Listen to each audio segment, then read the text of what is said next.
പ്രിയപ്പെട്ട കുട്ടികളെ, മലയാളം മധുരതരത്തിന്റെ പുതിയൊരു ക്ലാസ്സിലേക്ക് എല്ലാവർക്കും സ്വാഗതം.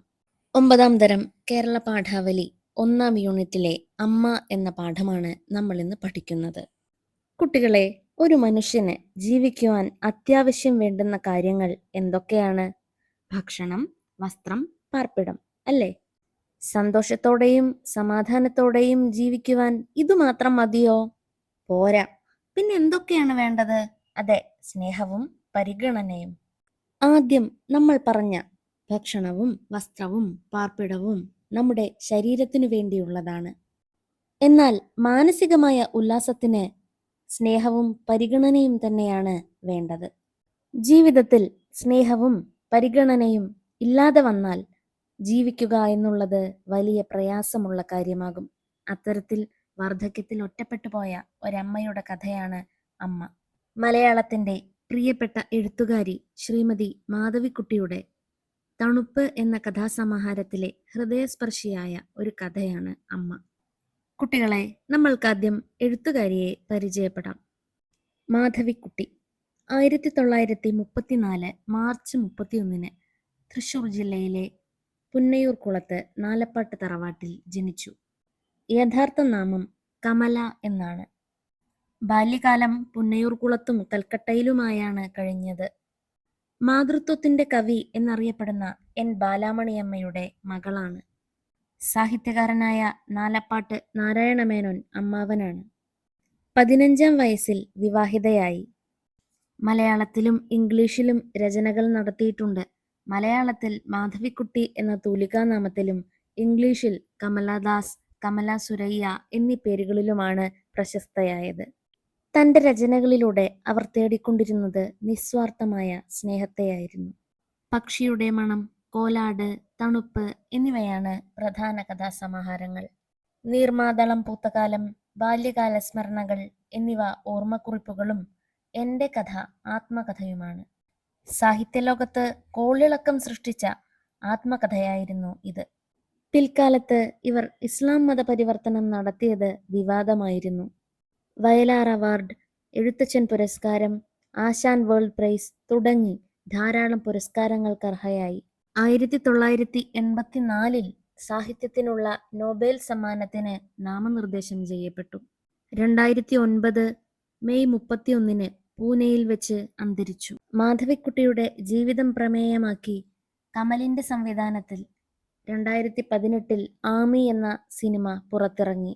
ചിത്രത്തിൽ മഞ്ജു വാര്യരാണ് മാധവിക്കുട്ടിയെ അവതരിപ്പിച്ചത്. കുട്ടികളെ, വരൂ, കഥയിലേക്ക് കടക്കുന്നതിന് മുമ്പ് പ്രവേശകം ഒന്ന് ശ്രദ്ധിക്കൂ. ചില വിരലുകൾ ഹൃദയത്തിൽ തൊടുന്നു. സ്നേഹിക്കപ്പെടുമ്പോഴും പരിഗണിക്കപ്പെടുമ്പോഴും ജീവിതം മനോഹരമാകുന്നു. എന്താണ് ഈ വരികൾ സൂചിപ്പിക്കുന്നത്? സ്നേഹത്തിന്റെ സ്പർശം കൊണ്ട് എത്ര വലിയ പ്രയാസങ്ങളും ദുഃഖങ്ങളും മറികടക്കാൻ കഴിയും. എല്ലാവരും സ്നേഹം കൊതിക്കുന്നവരാണ്. മറ്റുള്ളവരിൽ നിന്ന് ലഭിക്കുന്ന ആത്മാർത്ഥമായ സ്നേഹവും പരിഗണനയുമാണ് ജീവിതത്തെ മനോഹരമാക്കുന്നത്. കുട്ടികളെ, വരൂ, നമ്മൾക്ക് കഥ വായിക്കാം. 20 പൈസയ്ക്ക് പച്ചക്കറി വാങ്ങി മടങ്ങുന്ന ആ വൃദ്ധയെ ഒരു കറുത്ത മെഴ്സീഡിസ് കാർ തള്ളിയിട്ടു. അവർക്ക് തന്റെ വലത്തേക്കാല് ചതഞ്ഞുവെന്ന് തോന്നി. പക്ഷേ അയ്യോ എന്ന് നിലവിളിക്കുവാൻ കൂടി നാവ് ഉയർന്നില്ല. വേദന അവരെ അത്ര കണ്ട് മരവിപ്പിച്ചിരുന്നു. കാറ് ഒരു സീൽക്കാരത്തോടെ ധൃതിയിൽ ഓടിപ്പോയി. വൃദ്ധ ചിതറിക്കിടക്കുന്ന വെണ്ടയ്ക്കകളുടെ ഇടയിൽ ആ തെരുവിൽ ഒരു പൊളിഞ്ഞ പാവയെപ്പോലെ അങ്ങനെ കൊഴിഞ്ഞു കിടന്നു. വേദന എല്ലാ അവയവങ്ങളെയും മരവിപ്പിച്ചിരുന്നു. എങ്കിലും എപ്പോഴും ഒരു കൊഴുത്ത വെള്ളം ഒഴുകിക്കൊണ്ടിരുന്ന ആ കണ്ണുകൾക്ക് മരവിച്ചയുണ്ടായിരുന്നില്ല.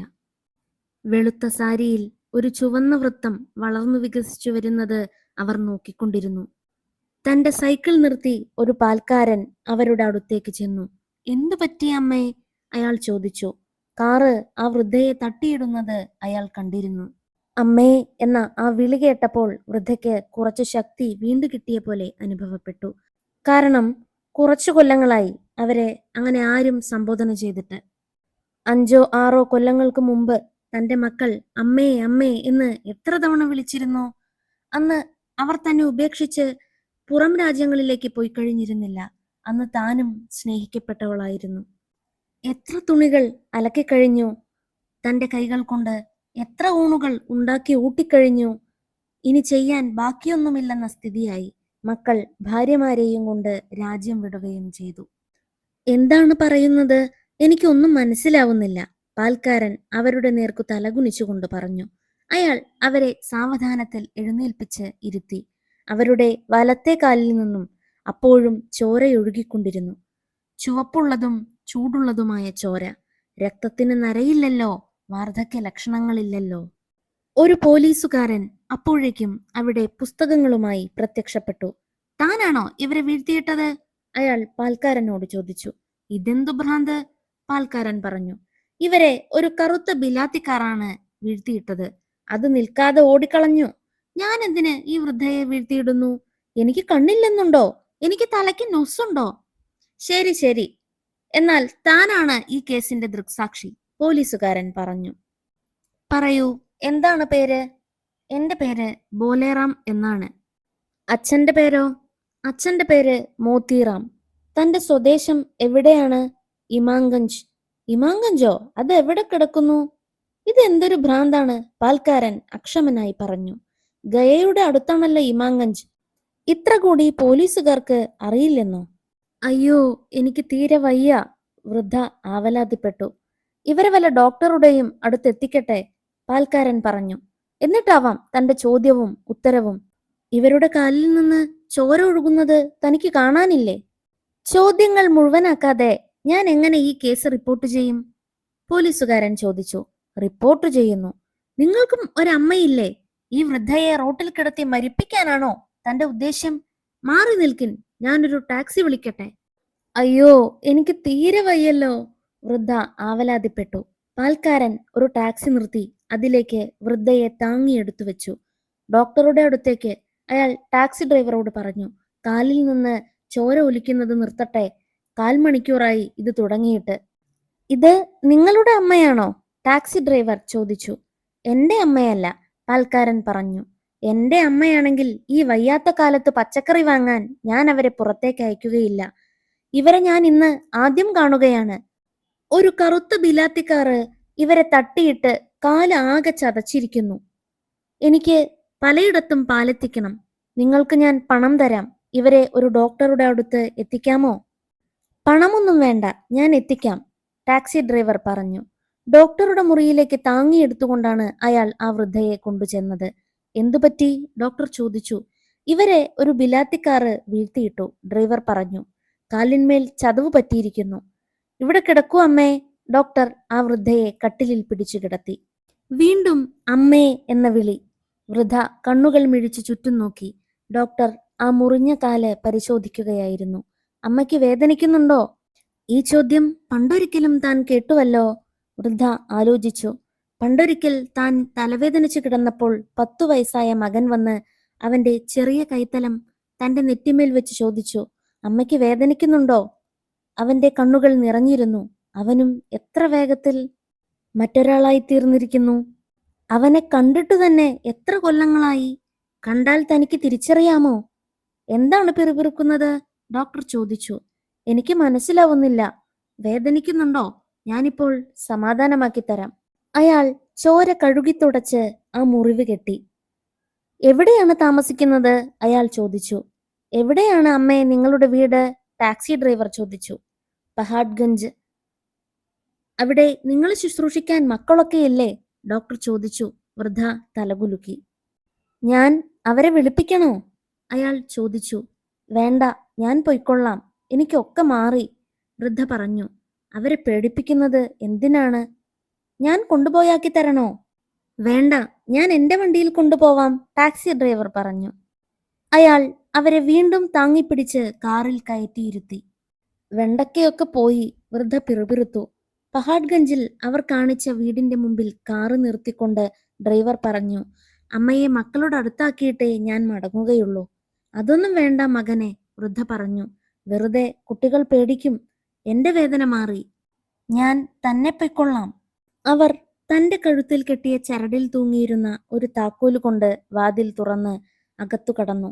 ടാക്സി ഡ്രൈവർ മടങ്ങിപ്പോയി. വൃദ്ധ മുറിയിൽ കണ്ണോടിച്ചു. അല്ല, വെള്ളമെടുത്തു വയ്ക്കാൻ താൻ മറന്നുവെന്നോ? പച്ചക്കറിയുമില്ല, വെള്ളവുമില്ല. ഇന്ന് തനിക്ക് പട്ടിണി തന്നെ. അവർ വെറും നിലത്ത് ഒരു പായ കൂടി വിരിക്കാൻ മിനക്കിടാതെ കിടന്നു. കരിഞ്ഞ മരങ്ങളുടെ വേരുകൾ മണ്ണിൽ നിന്നു പിടിവിടുവിച്ചു മേൽപോട്ടുയരുന്നത് പോലെ ആ കൈവിരലുകൾ ഒരു നിശ്ചലതയോടെ മേൽപോട്ടു വളഞ്ഞു കിടക്കുന്നു. കണ്ണിൽ നിന്ന് കണ്ണുനീർ കലർന്ന ഒരു കൊഴുത്ത വെള്ളം ഒലിച്ചുകൊണ്ടിരുന്നു. താൻ എല്ലാം ചെയ്തു കഴിഞ്ഞിരിക്കുന്നു, അവർ തന്നെത്താൻ പറഞ്ഞു. എത്ര തുണികൾ അലക്കിക്കഴിഞ്ഞു, എത്ര ഊണുകൾ ഉണ്ടാക്കി ഊട്ടി, എത്ര തവണ ഉറക്കമൊഴിച്ചിരുന്നു കുട്ടികളെ ശുശ്രൂഷിച്ചു. ഇപ്പോൾ അവരെല്ലാം വളർന്ന് അച്ഛന്മാരായി. ഇപ്പോൾ തന്നെക്കൊണ്ട് ആർക്കും ഒരാവശ്യവുമില്ലാതായി. കറുത്ത കാറിന് അതറിയാമായിരുന്നു. അമ്മയ്ക്ക് വേദനിക്കുന്നുണ്ടോ?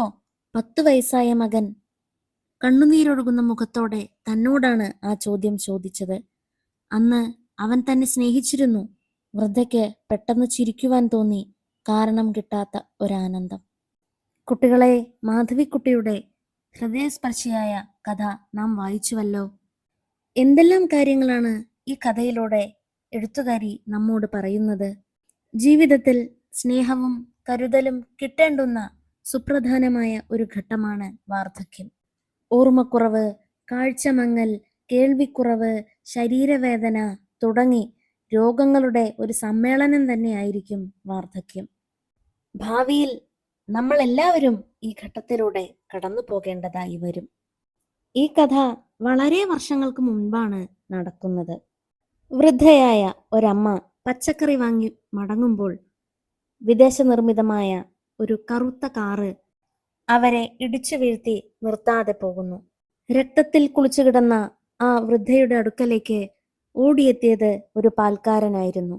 കുട്ടികളെ, സമൂഹത്തിന്റെ സാമ്പത്തികമായ ഘടനയുടെ തട്ട് നോക്കുകയാണെങ്കിൽ പാൽക്കാരൻ ദരിദ്രനാണ്, കാറിൽ പോയവർ ധനികരും. തൻ്റെ ആരുമല്ലാതിരുന്നിട്ടും ആ അമ്മയുടെ അടുത്തു വന്ന് കാര്യങ്ങൾ ചോദിക്കുകയും അവരെ ആശുപത്രിയിൽ എത്തിക്കുന്നതിന് ഒരു ടാക്സി കാറിൽ കയറ്റിവിടുകയും ചെയ്യുന്നത് പാൽക്കാരനായ ബോലേറാമാണ്. അയാൾ അന്നന്നത്തെ അന്നത്തിനു വേണ്ടി അധ്വാനിക്കുന്നവനാണ്. ഇത് നിങ്ങളുടെ അമ്മയാണോ എന്ന് ടാക്സി ഡ്രൈവർ ചോദിക്കുമ്പോൾ തൻ്റെ അമ്മയെ ഒരിക്കലും ഈ അവസ്ഥയിൽ താൻ പുറത്തുവിടില്ല എന്നാണ് ബോലേറാം പറയുന്നത്.